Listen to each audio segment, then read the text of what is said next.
everyone, welcome back to Sunny Life channel. Thank you so much guys for tuning in. We are talking about Imbewu the Seed. Guys, history is about to repeat itself.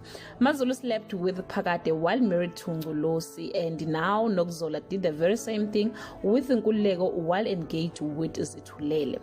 Nokuzola has been through a lot after she solely decided to abort the Imbewu child.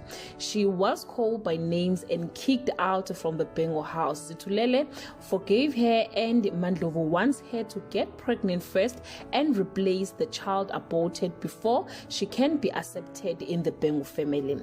When Nokuzola was in trouble with the Imbewus, Nkululeko was the shoulder she cried on, but their friendship escalated to sexual relationship.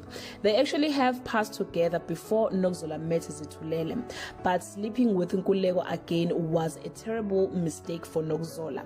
To cut a long story short, guys, Nokuzola will realize that she is pregnant.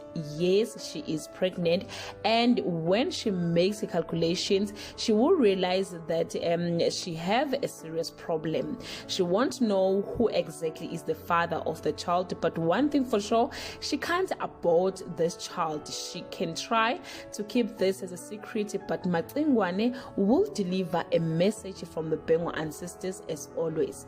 Guys, the seed drama is the core of the story. Do leave your comment below and share your opinion. In that note, thank you so much guys for watching this video. See you on my next upload. Bye.